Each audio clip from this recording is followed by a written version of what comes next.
Pack your bags and get out. I don't need you anymore, Mom. I'm rich now. Those words hit me like a physical blow as I stood in the luxury penthouse apartment.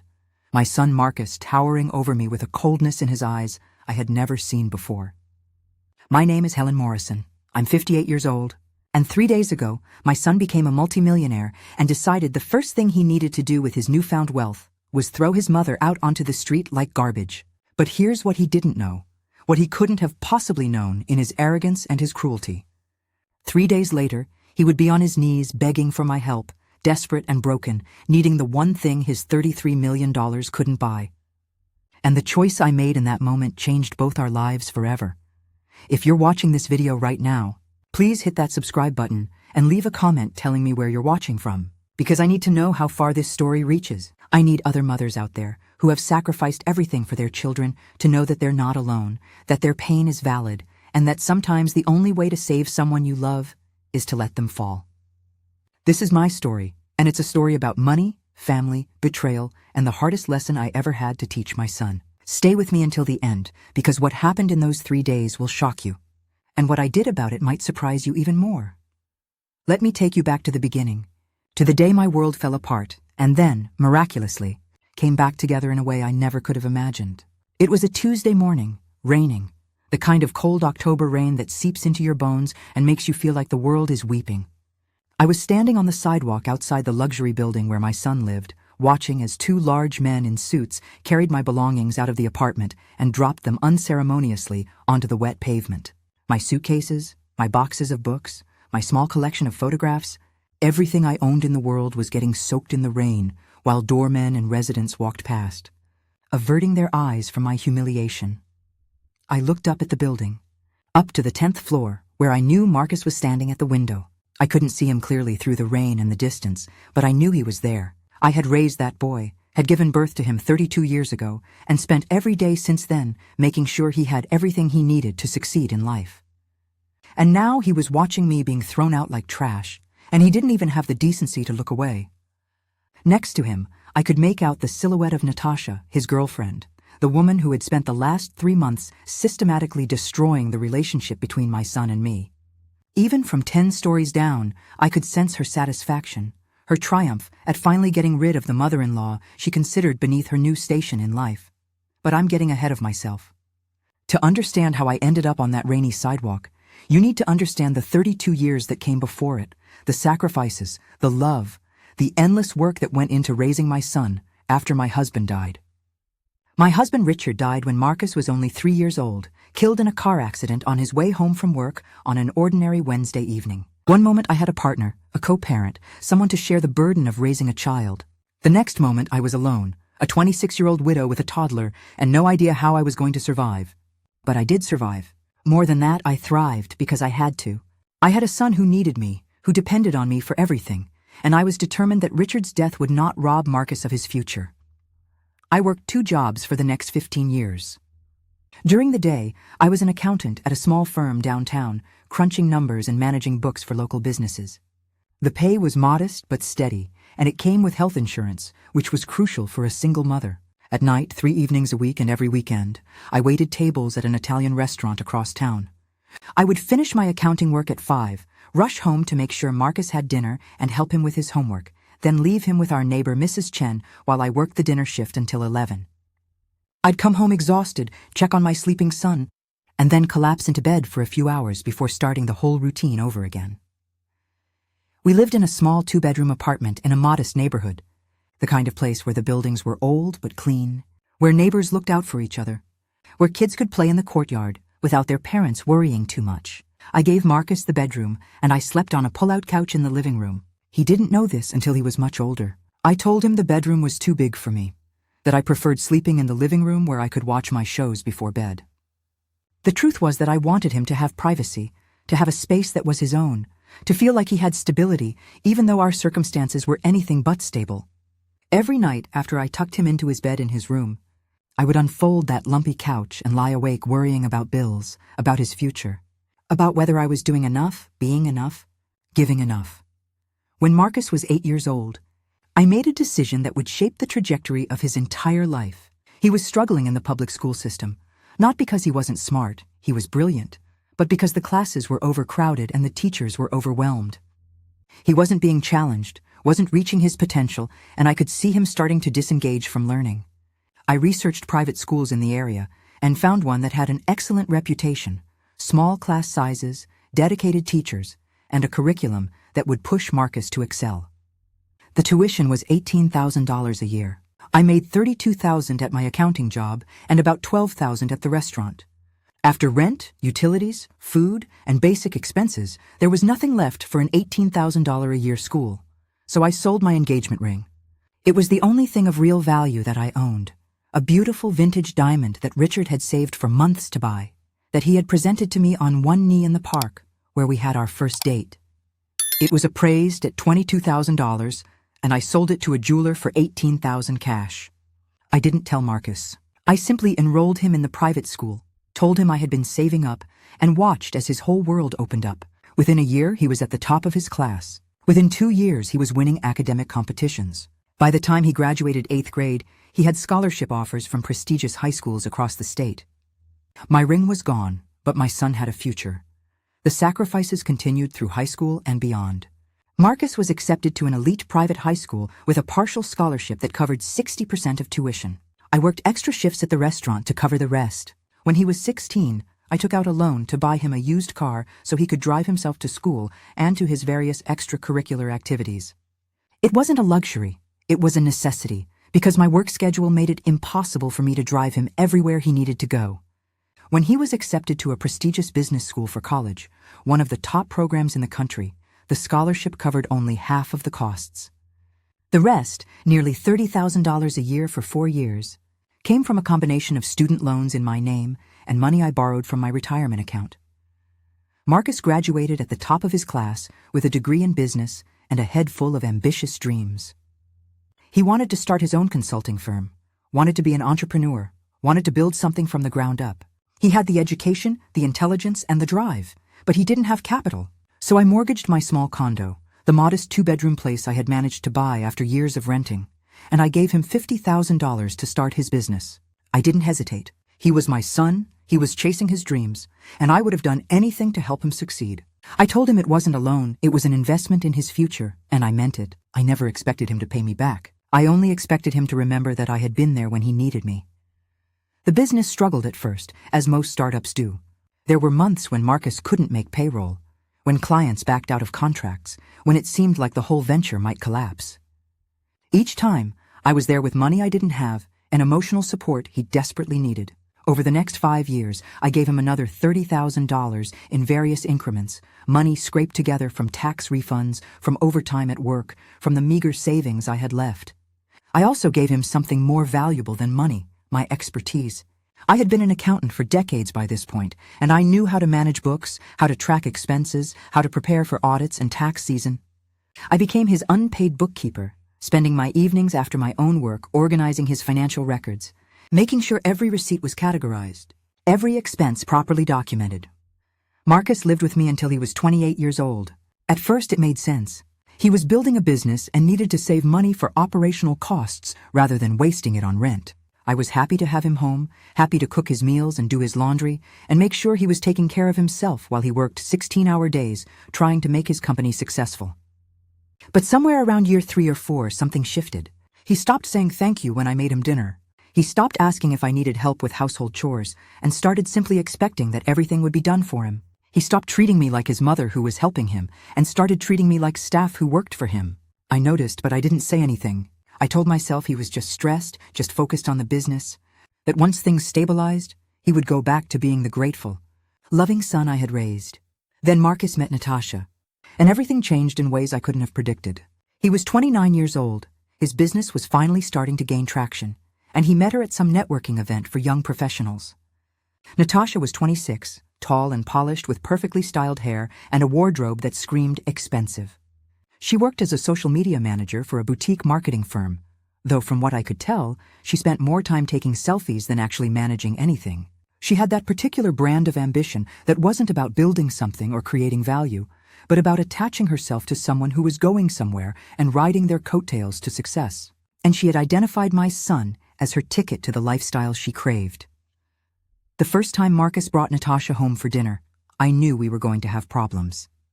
I had spent the afternoon preparing Marcus's favorite meal, the same pot roast I had made for him since he was a child, with roasted vegetables and homemade rolls. I set the table with my good dishes, lit candles, and tried to make everything perfect, because I knew this girl was important to him. Natasha walked into my modest home, and I watched her eyes scan the space with barely concealed disdain. She smiled at me, but it was the kind of smile that didn't reach her eyes, the kind that said she was already judging everything about me and finding it lacking. When we sat down to dinner, she picked at her food, made comments about how heavy the meal was, how she usually ate organic and gluten-free, how carbs after 6 p.m. were just not good for maintaining her figure. Marcus laughed along with her observations, agreeing that maybe we should all be more conscious of what we ate, completely oblivious to the insult she was delivering to the woman who had just spent hours preparing a meal to welcome her. I bit my tongue. I smiled. I offered to make her a salad instead, which she declined with a wave of her hand, saying she would just eat when she got home. After dinner, as I was clearing the dishes, I overheard Natasha talking to Marcus in the living room. Her voice carried, and I don't think she cared whether I heard or not. She was asking him when he was going to move out of this place, referring to my home as if it were some kind of prison he needed to escape. She said something about how she couldn't understand why a successful businessman was still living with his mother, how it didn't look good to potential clients or investors, how people might think he wasn't actually successful if he couldn't afford his own place. I heard Marcus make excuses, explaining that he was saving money for the business, that it made financial sense, but his voice had a defensive quality I had never heard before. He was embarrassed. My son was embarrassed of me, of the home I had provided for him, of the sacrifices that had enabled him to build his business in the first place. That night, after they left, I sat in my kitchen for hours, crying quietly, so that when Marcus came home later, he wouldn't know how much Natasha's words had hurt me.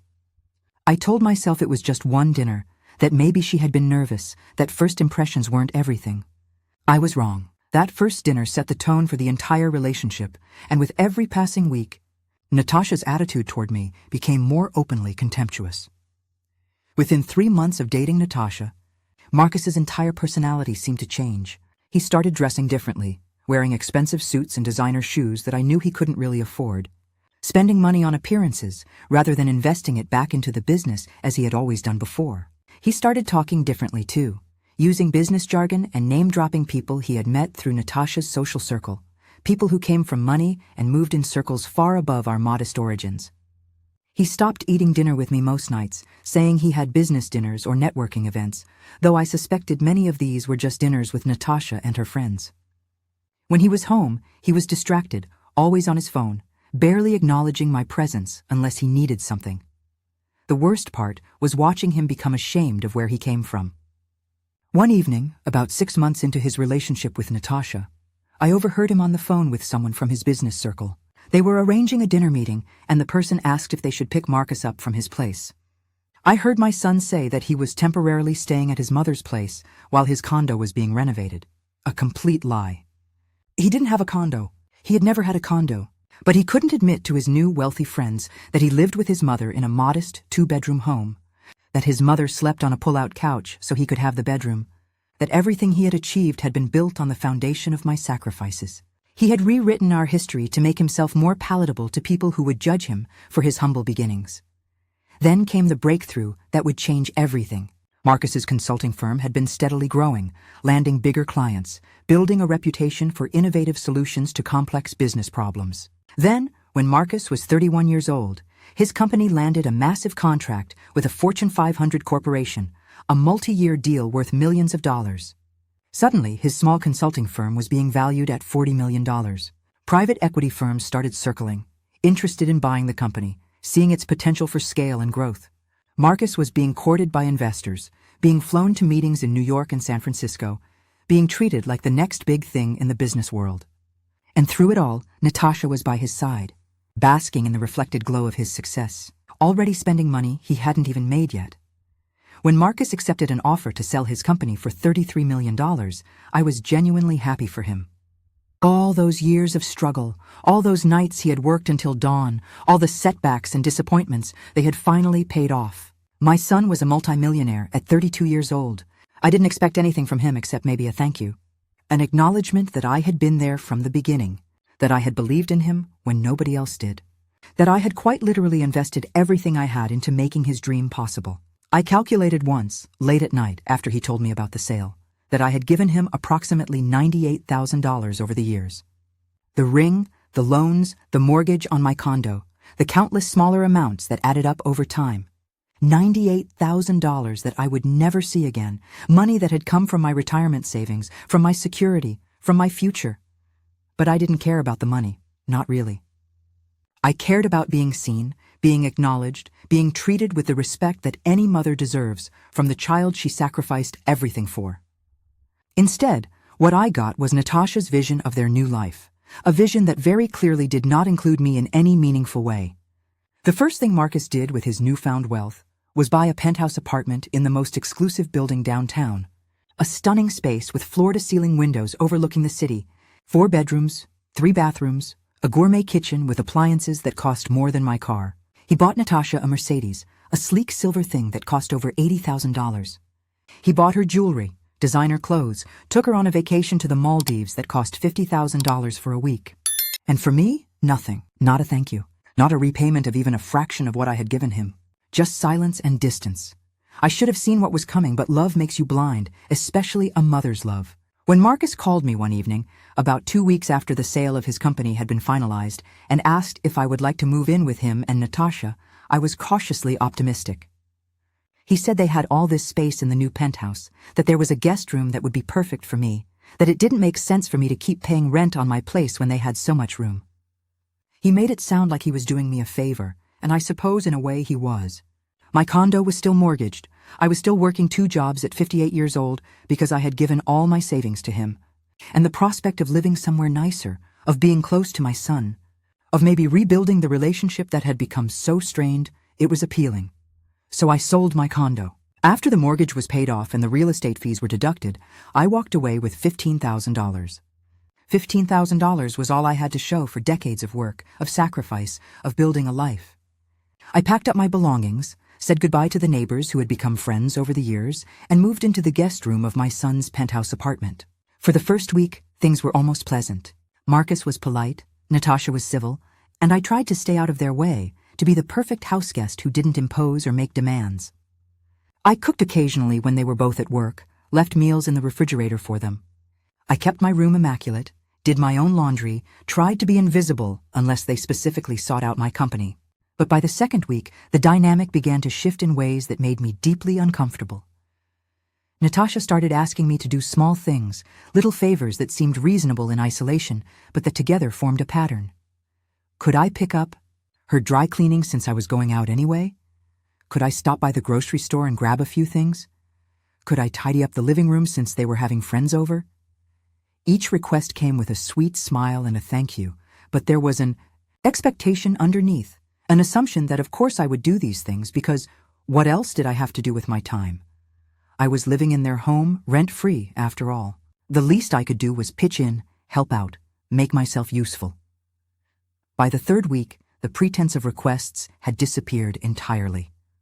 Natasha simply expected me to function as household staff.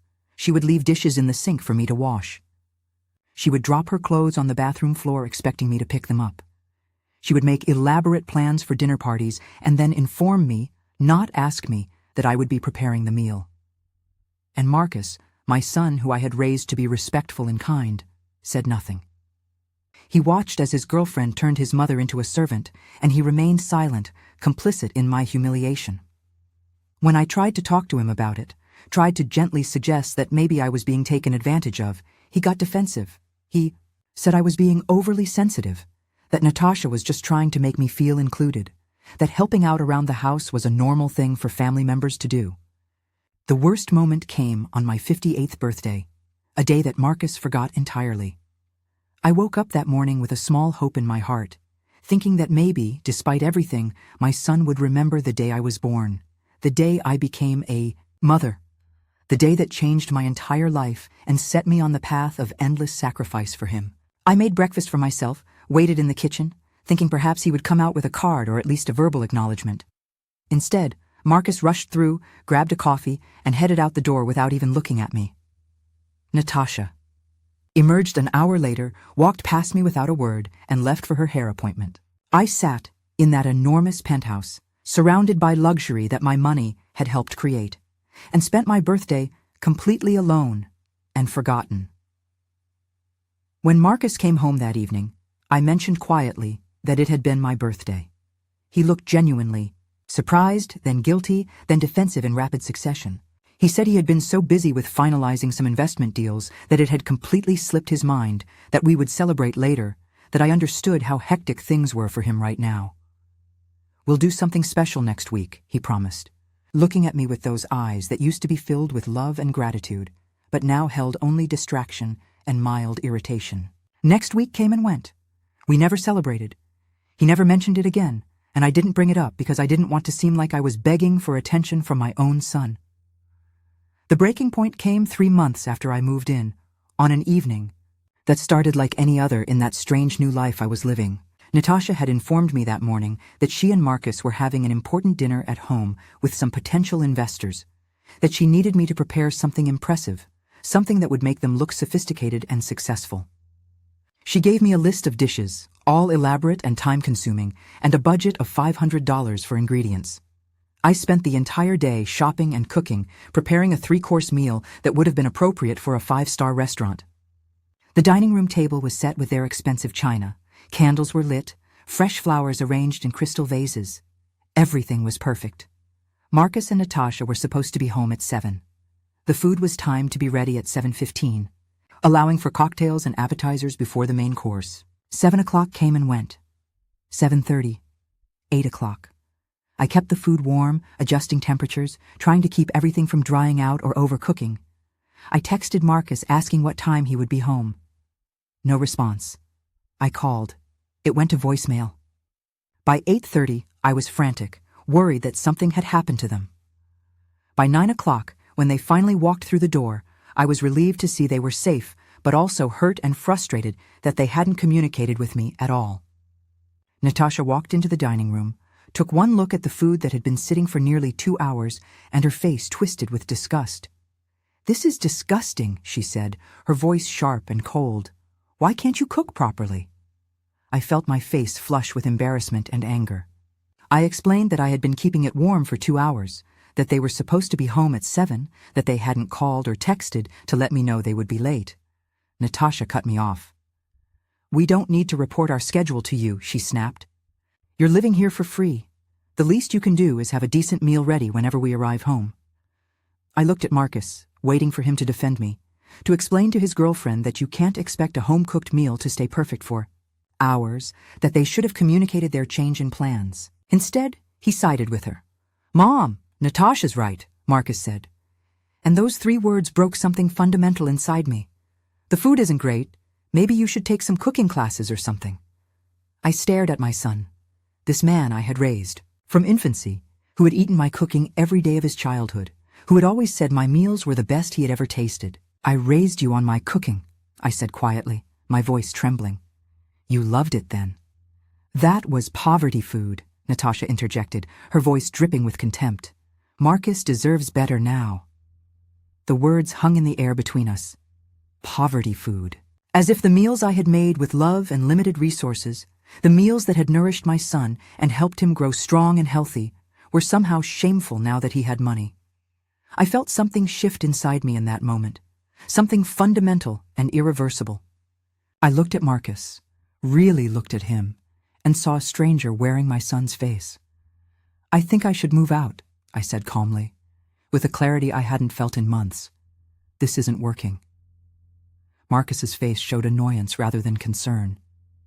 "Where? Will you go?" he asked, and his tone was not worried but rather practical, as if he were asking about a logistical problem that needed solving. "You sold your condo. You have nothing."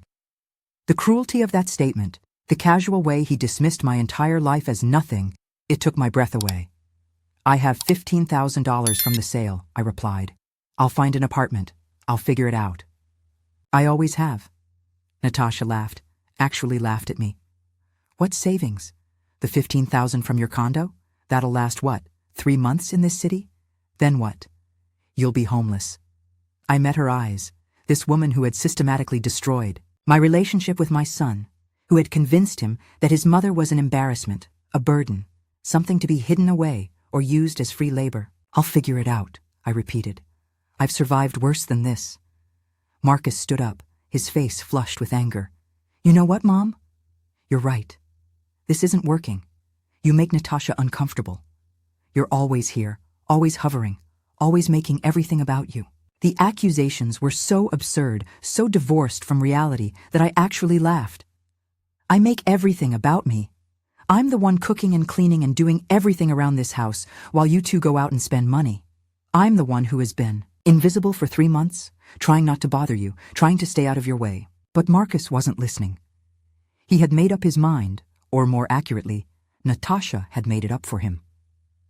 I'll give you until tomorrow to pack, he said, his voice cold and final. There's a motel down the street. You can stay there until you find something permanent. Tomorrow? I stared at him in disbelief. Marcus, I'm your mother. And I let you live here rent-free for 3 months, he shot back. I think that's generous enough. Natasha stood up, a satisfied smile on her face. Honestly, we need the space. We're converting your room into a yoga studio. I've already ordered the equipment. The casual way she said it, as if my displacement was nothing more than a minor inconvenience in her renovation plans, it was the final insult in a long series of humiliations. I didn't sleep that night. I packed my belongings in the dark, crying silently so they wouldn't hear me through the walls. I filled my 2 suitcases with clothes, packed boxes with my few possessions, my books, my photographs, the small mementos of a life spent loving a son who no longer loved me back. As dawn broke over the city, I took one last look at the guest room that had been my home for 3 months, and I felt nothing but relief that I would never have to feel small and unwanted in this place again. Whatever came next, whatever struggles I would face, at least I would face them with my dignity intact.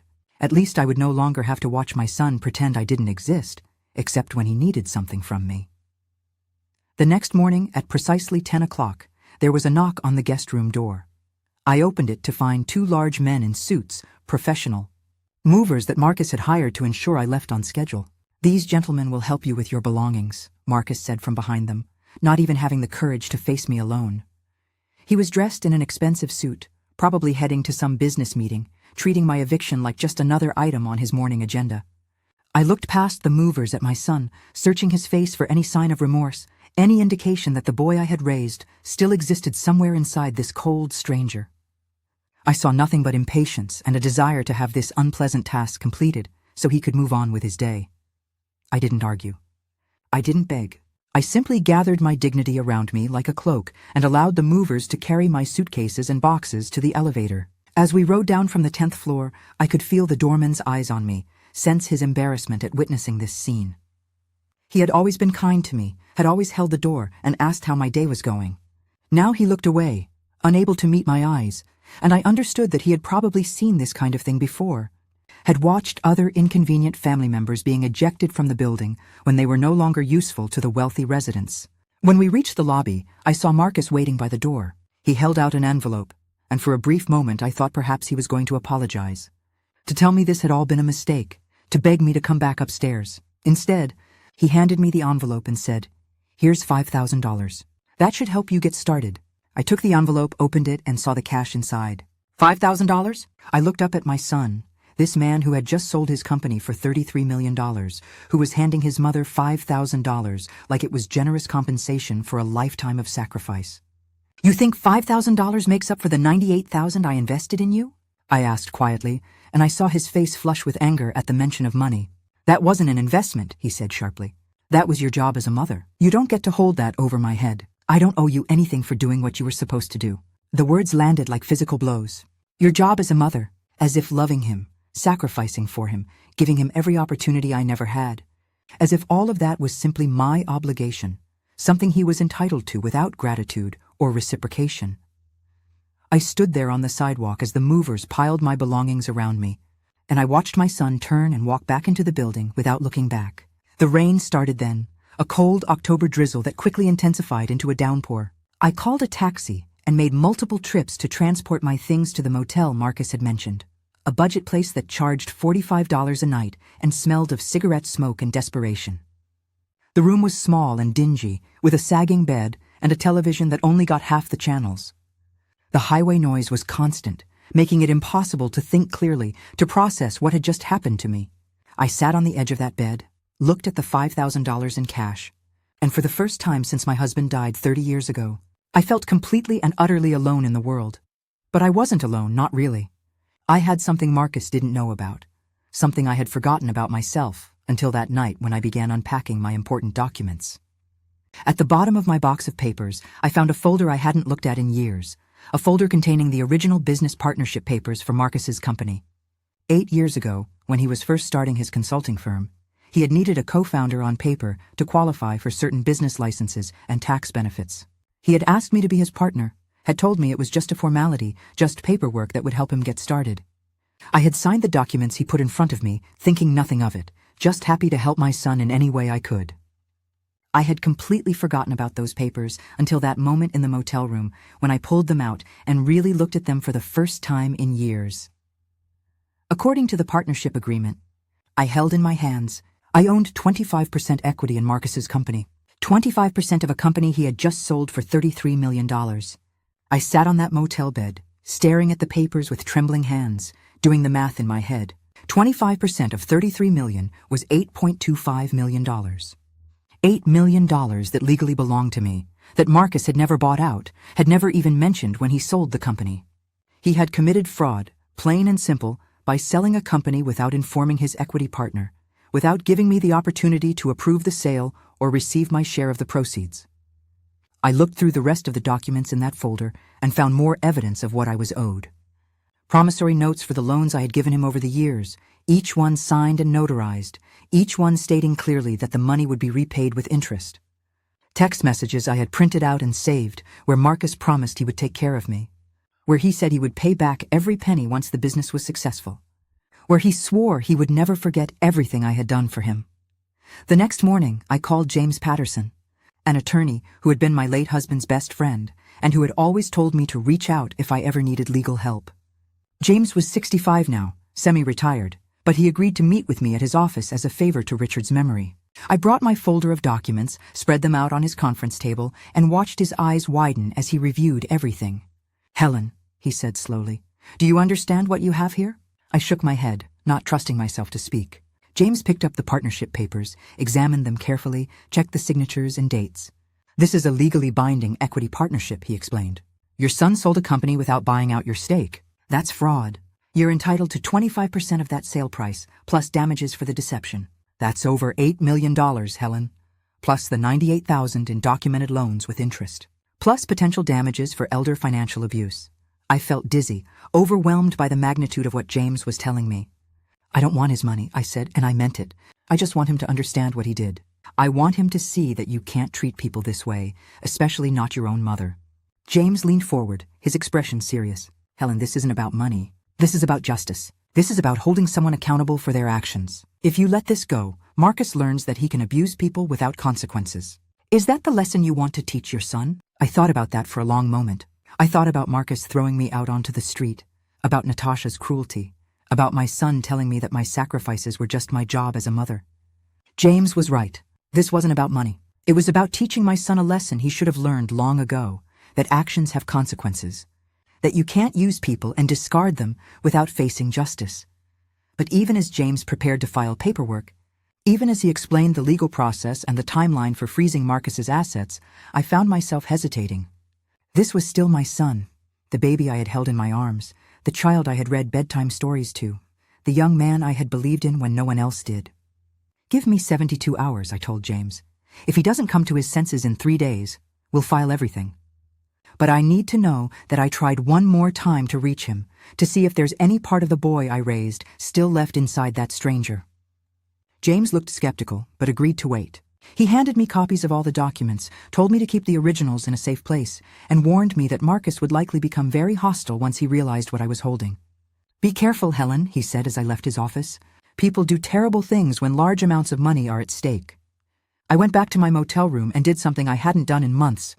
I wrote my son a letter. I sat at the small desk with tears streaming down my face, and I poured my heart onto paper, explaining how much his rejection had hurt me, how betrayed I felt, how I had never wanted anything from him except his love and respect.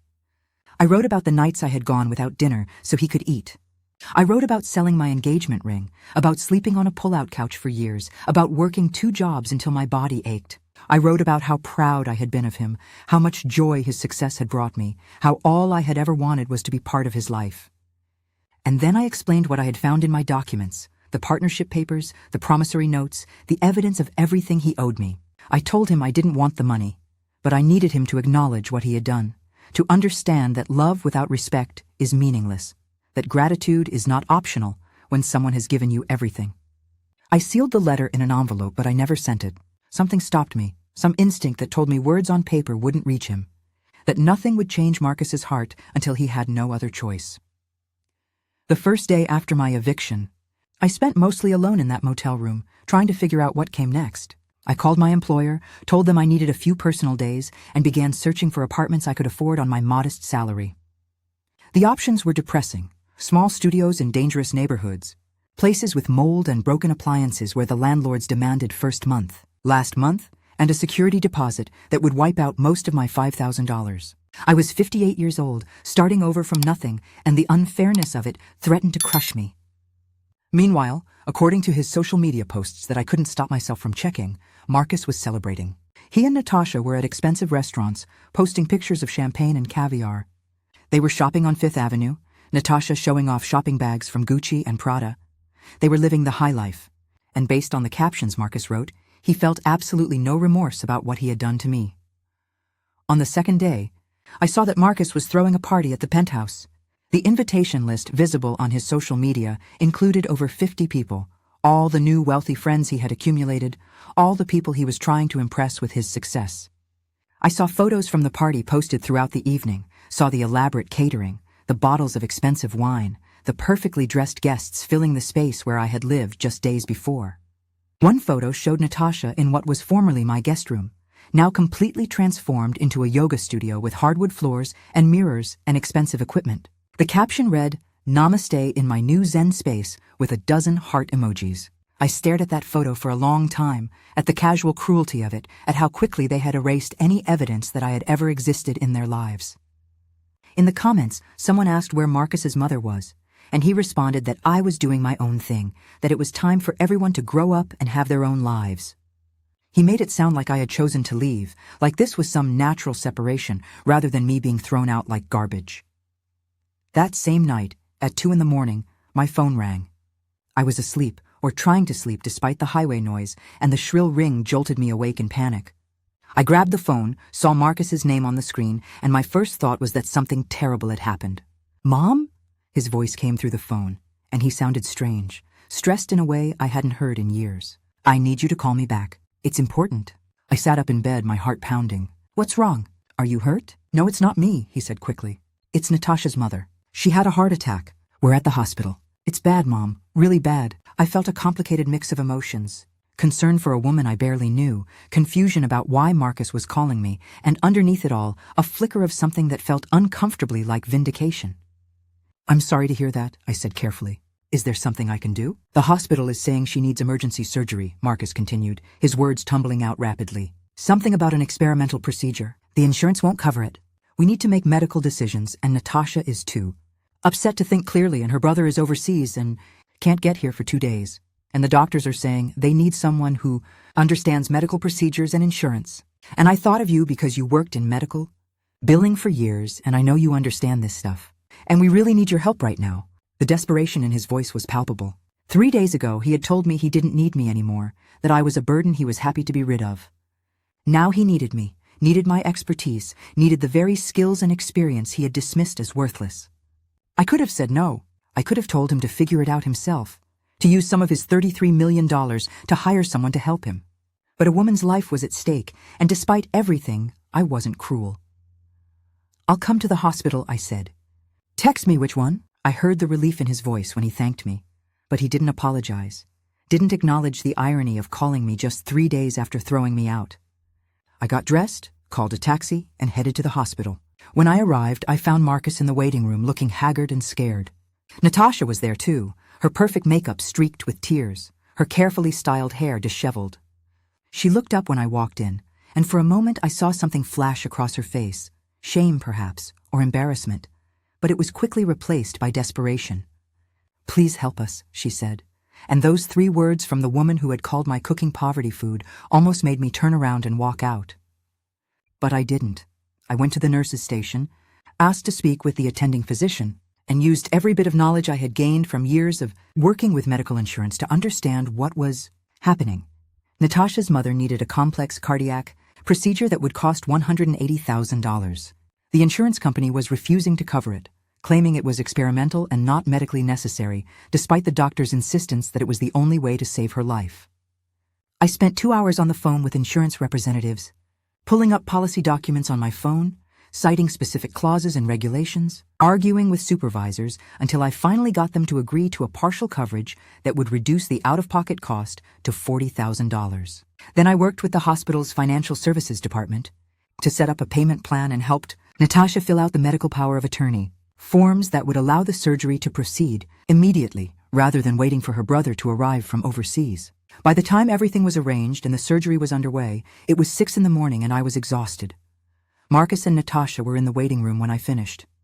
The surgery will take about 4 hours, I told them. They have everything they need. Your insurance will cover most of it, and the hospital has a payment plan for the rest. Natasha started crying again, this time with relief, and she actually hugged me. Thank you, she whispered. Thank you so much. Marcus looked at me with an expression I couldn't quite read. Mom, I don't know what to say. You saved her life. I nodded, too tired to feel triumphant, too drained to point out the obvious irony. I'm going back to my motel now, I said. Call me when she's out of surgery if you want. I turned to leave, but Marcus grabbed my arm. Wait, he said. There's something else. Of course there was something else. There's always something else when people need you. I pulled my arm away from Marcus's grasp, suddenly so tired I could barely stand. What else could you possibly need from me, Marcus? I asked, and I heard the exhaustion in my own voice, the bone-deep weariness that came from spending hours fighting for a family that had thrown me away just days before. He looked down at his feet, unable to meet my eyes, and I saw his hands shaking slightly. The IRS contacted me yesterday, he said quietly. They're auditing the business sale. They're saying I don't have proper documentation for expenses going back 5 years. They're threatening penalties. How much? I asked, though I already suspected the answer would be astronomical. $8 million in penalties if I can't provide the documentation they need, he said, his voice breaking slightly. And I can't find half the records. Everything is disorganized and missing, and the accountant is saying I need the original bookkeeping records from when the company started, and you were the one who kept all of that. Mom, you were the one who organized everything, and I don't know where any of it is now. I looked at my son, standing there in his expensive suit that probably cost more than I made in a month, begging for my help to save him from an $8 million penalty while I was living in a $45 a night motel because he had thrown me out. The symmetry of it was almost poetic. 3 days ago you told me I made everything about myself, that I was a burden, that you didn't need me anymore, I said quietly. Now you need me to save you from financial ruin and to help save your girlfriend's mother's life. Do you understand how that looks, Marcus? Do you understand what that says about you as a person? He finally looked up at me and I saw tears in his eyes. I know, Mom, I know I messed up. I know I've been terrible to you. But please, I'm begging you. If you have those records, if you know where they are, please help me. I don't know what else to do. I could have told him right then about the partnership papers, about the $8 million he legally owed me, about the fact that I held his entire financial future in my hands with those documents. But something stopped me. Some instinct told me that this wasn't the right moment, that Marcus needed to come to a deeper understanding of what he had done before I revealed just how much power I actually held. Where are you staying? He asked when I didn't immediately respond. The motel down the street from your building, I said flatly. The one you suggested when you evicted me. Do you want me to come there? I don't want you anywhere near me right now, I replied. But yes, if you want those records, you'll have to come to my motel room because that's where all my belongings are, including boxes of documents from your business that I kept organized for years while you were building your company. 6 hours later, after I had returned to my motel and taken a shower and tried to sleep but couldn't, Marcus knocked on my door. It was early afternoon, and I was sitting at the small desk, having spread out all of my important documents in front of me. The partnership papers were there, along with the promissory notes, along with the meticulously organized business records I had kept for his company, years of receipts and expense reports and tax documents, everything the IRS would need to verify his claims. I opened the door and saw my son's face, haggard from lack of sleep, and behind that exhaustion, I saw something else. He was looking past me into the room, seeing for the first time the dingy space where I was living, the stained carpet and the sagging bed and the mold in the corner of the bathroom. "This is where you've been staying?" he asked, and his voice cracked. "This is where I sent you?" "You didn't send me here," I corrected him. "You threw me out of your home with $5,000 and a suggestion that I could stay at a motel. This is what $5,000 gets you in this city. This is what your generosity looks like in practical terms. Come in if you need to, but don't stand there acting shocked by the consequences of your own actions." Marcus stepped into the room and I watched him take it all in. The highway noise that made the windows rattle. The smell of cigarette smoke that had seeped into every surface. The thin walls through which we could hear arguments from neighboring rooms. He looked at my few possessions unpacked from boxes. At the small bag of groceries on the counter that represented my food for the week. At my work clothes hanging carefully on the back of the door because I couldn't afford to get them wrinkled before my next shift. He saw, perhaps for the first time, what he had reduced his mother to. "Sit down," I said, gesturing to the only chair in the room. I remained standing, looming over him, feeling for the first time in months like I had some power in our relationship. "You came here for documents. Let me ask you something first. Do you even remember making me your business partner 8 years ago?" I watched his face carefully, saw confusion flicker across it. "What?" "You needed a co-founder to qualify for certain business licenses," I continued, keeping my voice level and calm. "You asked me to sign partnership papers. You told me it was just a formality. Do you remember that?" Marcus's face went pale. "That was just on paper, Mom. You weren't really a partner." I pulled out the legal documents and placed them on the desk in front of him. "According to the state of New York, I was really a partner. 25% equity. These papers were never nullified. You never bought me out. You sold a company that I legally owned a quarter of without my knowledge or consent. That's fraud, Marcus." I watched him pick up the papers with shaking hands, watched his eyes scan the legal language, watched the realization dawn on him that his mother held the power to destroy him financially. "This can't be real," he whispered. "I forgot about these. They were just supposed to be temporary." "But they're not temporary," I said. "They're legally binding. 25% of $33 million is $8.25 million. You owe me over $8 million, Marcus. Plus the $98,000 you borrowed over the years and never paid back. Plus damages for elder financial abuse. I could take you to court tomorrow and freeze every asset you have." Marcus looked up at me, his face a mask of panic and disbelief. "You're going to sue me? Your own son?" "I could," I said. "I probably should. My attorney has all the paperwork ready to file. But I came to you first because despite everything you've done to me, you're still my son, and I wanted to give you a chance to make this right. What do you want?" he asked, and I heard the desperation in his voice. "Do you want money? Do you want me to pay you back everything? Is that what this is about?" "This is about respect," I said firmly. "This is about you understanding that you can't use people and throw them away when they're no longer convenient. This is about teaching you that actions have consequences, that gratitude isn't optional, that love without respect is worthless." Marcus put his head in his hands, and I saw his shoulders shaking. "I'm sorry," he said through tears. "I'm so sorry, Mom. I don't know what happened to me. I got the money and everything changed, and Natasha was in my ear telling me I needed to leave my old life behind, and I listened to her instead of listening to my own heart. I know that's not an excuse. I know I have no excuse for what I did to you. But please, I'm begging you, don't destroy me." "I don't want to destroy you," I said, and I meant it. "I want to save you. I want to save you from becoming the kind of person who values money over family, who thinks success means stepping on the people who lifted you up. Here's what's going to happen," I continued, pulling out a list I had written earlier that morning. "You're going to pay me back the $98,000 you owe me in documented loans. Not as a gift, not as charity, but as repayment of money you borrowed and promised to return. You're going to give me a 15% equity stake in your current investment portfolio. Not the full 25% I'm legally entitled to, but 15% as recognition of my partnership in building your success. And you're going to attend family therapy with me once a week for a full year. Those are my terms. Take them, or I file a lawsuit tomorrow and you lose everything." Marcus looked at me with red-rimmed eyes. "That's it? You're not going to take the full $8 million? You're not going to make me sell everything?" "I'm not a greedy person, Marcus," I said. "I never wanted your money. I just wanted you to see me, to value me, to remember that I'm your mother and I deserve basic human dignity and respect. I'll do it," he said immediately. "All of it, whatever you want. I'll pay you back, I'll give you the equity, I'll go to therapy. Just please give me those IRS documents and don't sue me." "Not yet," I said. "First we're going to the hospital to check on Natasha's mother. Then we're going back to your penthouse, and you're going to tell Natasha that you're breaking up with her." "What?" Marcus looked shocked. "You can't tell me who to date." "I'm not telling you who to date," I corrected him.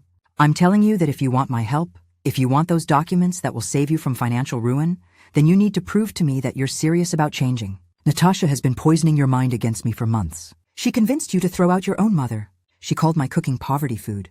She turned my guest room into a yoga studio 3 days after I left. That woman doesn't love you, Marcus. She loves your money. And until you can see that clearly, until you can stand up to her manipulation, I don't trust that you've actually learned anything. We drove to the hospital in silence, Marcus behind the wheel of his expensive car, me in the passenger seat watching the city go by. Natasha's mother was out of surgery and in recovery, stable but critical. Natasha was in the waiting room, and when she saw us walk in together, she looked confused. Marcus pulled her aside and I watched from a distance as he spoke to her quietly. I couldn't hear the words, but I could see her reactions. Confusion giving way to anger, giving way to disbelief. She pointed at me once, her face twisted with rage, and Marcus shook his head firmly. The conversation lasted maybe 10 minutes before Natasha stormed past me without a word and disappeared down the hospital corridor. "What did you tell her?" I asked Marcus when he returned to where I was standing. "I told her that I was choosing my mother over her," Marcus said quietly. "I told her that I was ashamed of how we treated you, that I needed to make things right, and that she needed to move out of the penthouse. She said if I was choosing you over her, then we were done. I told her that was fine." Over the next week, Marcus and I began the slow, painful process of rebuilding what had been broken between us. He moved me out of the motel and into a comfortable extended stay hotel while I looked for a permanent apartment. He paid me back the $98,000, writing a check that he handed to me with trembling hands, apologizing again for ever making me think I wouldn't be repaid. His attorney drew up papers giving me 15% equity in his investment portfolio, currently worth $4.2 million, all legally documented and notarized. We attended our first therapy session together, and it was brutal. The therapist, a woman named Dr. Sarah Chen, didn't let Marcus hide behind excuses. She made him articulate exactly what he had done, made him face the ugliness of his actions, made him understand that his behavior had been a form of abuse. That first session, Marcus cried harder than I had ever seen him cry. Even as a child, the IRS audit was resolved with the documents I provided. Meticulous records that proved every expense and saved Marcus from the $8 million penalty. His accountant called me personally to thank me, saying he had never seen such organized bookkeeping in his career. Marcus told him the truth, that his mother had kept those records for free for years while he was building his business, that he had never properly thanked me for that work. 3 months into our therapy, Marcus told me something that broke my heart, but also helped me understand what had happened to him. He described a business party he had attended shortly after his company started becoming successful. A colleague had made a comment about Marcus pulling himself up by his bootstraps, said something admiring about him being self-made. Marcus, instead of proudly acknowledging his humble origins and the mother who had sacrificed everything for him, had lied. He told his colleagues that his family was wealthy, that his education had been paid for by trust funds, that he had grown up with every advantage. After that lie, he couldn't have me around because I was living proof that he came from modest means, that his success had been built on my sacrifices rather than inherited wealth. Once I understood that, I understood everything.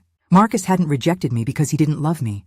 He had rejected me because he was ashamed, because he had bought into Natasha's worldview that wealth was something to be born into rather than earned, that humble origins were something to hide rather than honor.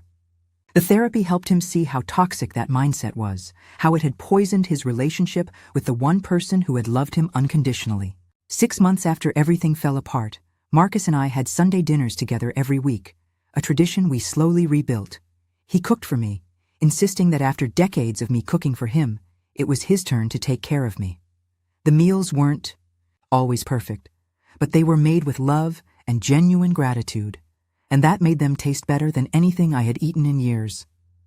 A year after I was thrown out of the penthouse, Marcus helped me buy a small condo in a nice neighborhood, paid in full, no mortgage. He also hired me as a paid consultant for his new business venture, a legitimate position with a 6-figure salary and real responsibilities. I wasn't his employee or his bookkeeper. I was his partner, finally given the recognition and compensation I had always deserved. Marcus was dating someone new, a social worker named Sarah, who was kind and humble and who treated me with genuine warmth from the first moment we met.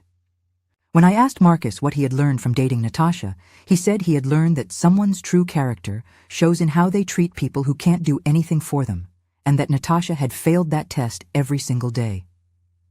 2 years. After everything happened, Marcus did something that surprised me. He called me one day, and asked if I would help him start a charitable foundation in my late husband's name, Marcus's father, who he barely remembered, but whose memory I had kept alive for him throughout his childhood.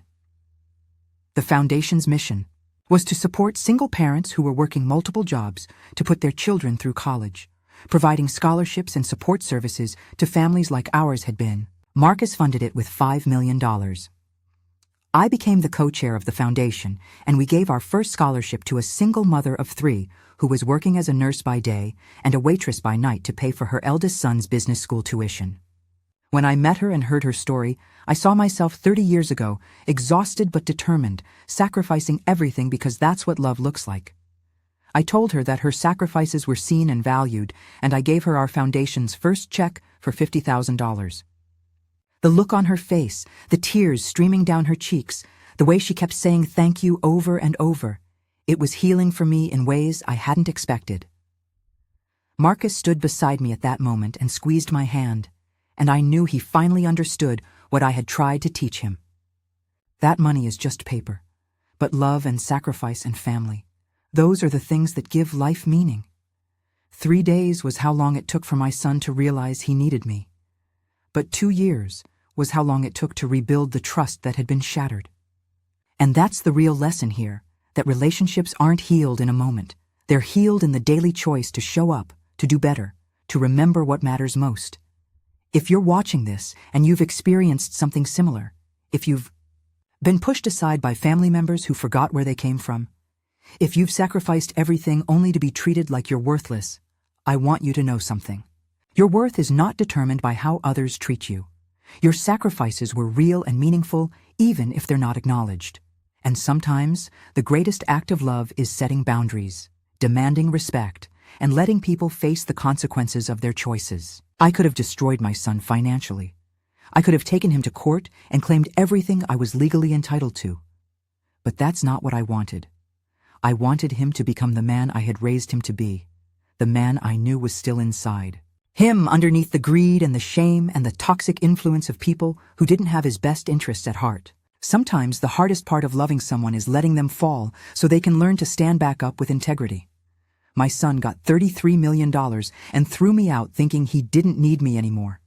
3 days later, he was begging for my help, and I gave it to him, but not for free. I gave it to him with conditions that would teach him what money can't buy: respect, gratitude, and the understanding that family is not something you discard when it becomes inconvenient. Today, Marcus is a better man than he was 2 years ago. He's humbler, kinder, more aware of his privilege and his responsibility to use his wealth for good. He still has his struggles, still catches himself falling into old patterns of valuing appearances over authenticity. But he's working on it.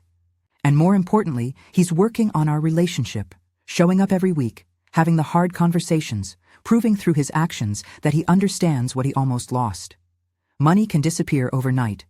Fortunes can be made and lost in the time it takes to sign a contract. But family, real family built on mutual respect and genuine love, that's something that takes time to build and even more time to rebuild once it's been broken. Thank you for listening to my story. If it resonated with you, please share it. If you've set boundaries with family members who took you for granted, share your story in the comments. And remember, teaching someone consequences is not the same as being cruel. Sometimes it's the most loving thing you can do.